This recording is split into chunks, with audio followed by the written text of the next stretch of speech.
Hi, good morning everyone. This simulation video is for my assignment. So the first thing I'm going to enlighten you about is the 5 C's, and out of the 5 C's I use 3 C's in my lesson plan, and those are connection. Students will be able to connect the new idea learned in this lesson to the Spanish language. For example, how Latin American persons ask questions in Spanish. For example, some structures cannot be translated literally. For example, tengo. Most times we use tengo to say I have, but in this concept we're going to use tengo to state your age. And in English we do not say I have 8 years old, but in Spanish we use tengo to say tengo 8 años. I am 8 years old. So the second one is communication. Students would be able to communicate the language by specified activities in this lesson. Comparison. Students would be able to compare the new structures that they learn to their English language and notice the difference. For example, the upside down question mark. In English we only use one question mark, and that's at the back of our sentences, but in Spanish we have the normal question mark at the back of the sentence, and we also have the upside down question mark at the beginning of sentences in Spanish. So the first thing we're going to move on to is we're going to state the topic. The topic being done in this lesson is personal information. The level that this lesson is being taught to is grade 7-1, and this lesson will be lasting for approximately 50 minutes. Now, the outcome of this lesson is for students to learn how to ask and respond to personal information questions in Spanish. So the first specific objective that we have is, while looking at the video, students will examine ways in which Latin American people greet each other and state the topic for the lesson.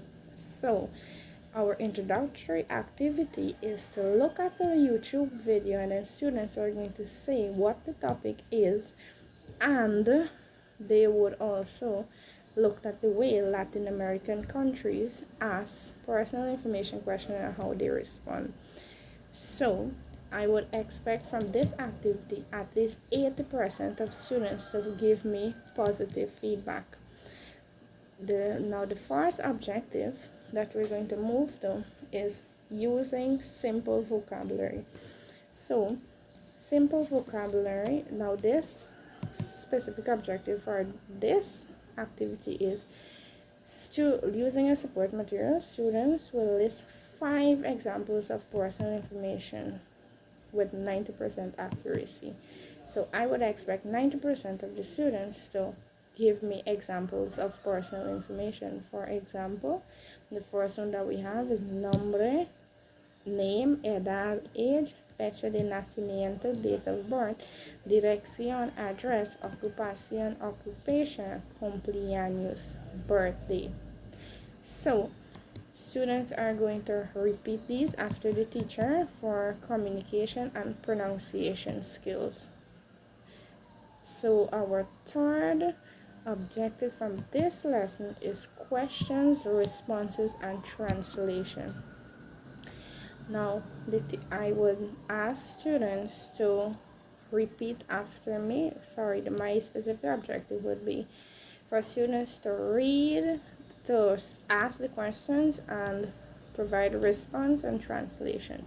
So the first one is, ¿Cómo te llamas? What is your name? Me llamo, my name is, and they state their name. ¿Dónde vives? Where do you live? And you respond by saying, vivo en, and you state your village that you live in. ¿Cuántos años tienes? How old are you?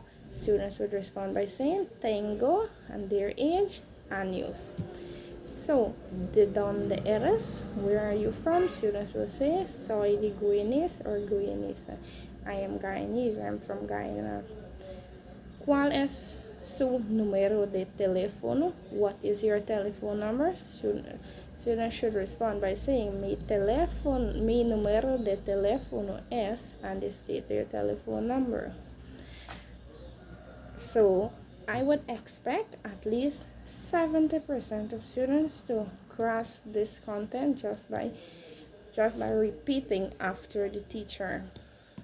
Our next activity is with the use of the questions listed above, the questions that we just list. Students will randomly ask personal questions to the partner sitting next to them, and the partner would respond.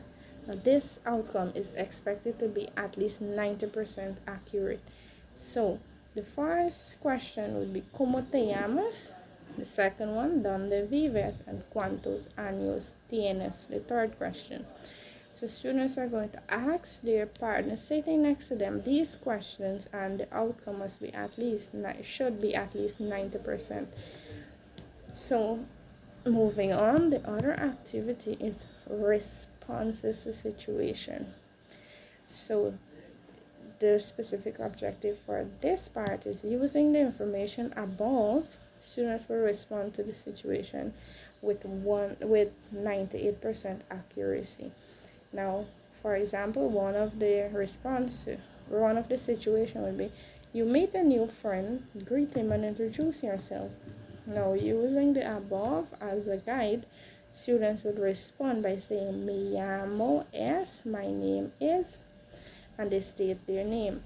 The next one, you're at your Colombian's cousin's birthday and you want to know his age. How do you ask him or her? Now, students should respond by saying, ¿Cuántos años tienes? How old are you?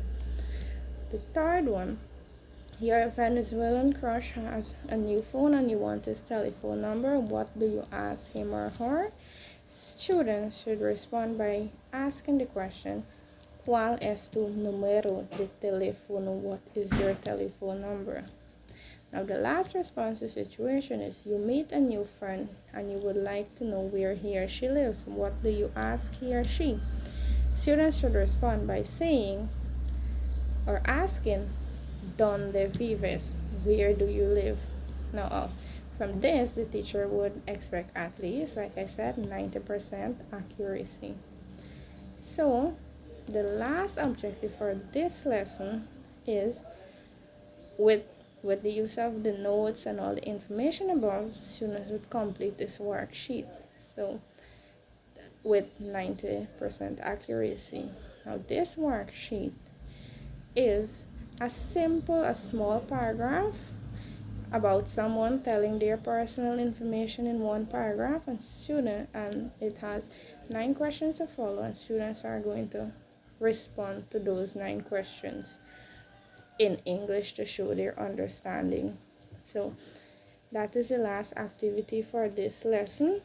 Now students are expected to have at least 90% accuracy, and the teacher would tell students who did not finish are going to continue it for homework, for practice. So the last thing, the teacher is going to thank students for participating in a fruitful lesson and encourage them to continue reading their notes at home. Thank you very much. So I'm going to now list 2 challenges and solutions that I face in my lesson plan. So the 2 challenges that I face in my lesson plan is the interest of students to learning a foreign language. Oftentimes, Spanish is known to be a very hard subject in the secondary schools. So students are least interested in these subjects and they even sometimes tell you to your face that they do not see the importance of this language, or they do not see why they have to do it, and it's so difficult, and they are not writing it for CXC. So the interest of students is very hard, and students always claim that it is not important to them. So their interest is not 100% at all times. So the solution that I plan to do is I would plan more exciting activities for students, get the ones who are saying that it's not interested for them, get them involved in the lesson so they can feel more motivated to do the subject. However, the other challenge is adequate knowledge and cultural experience. In a few classes, there are a very small number of native students that gets too excited or feel that the work is too easy for them.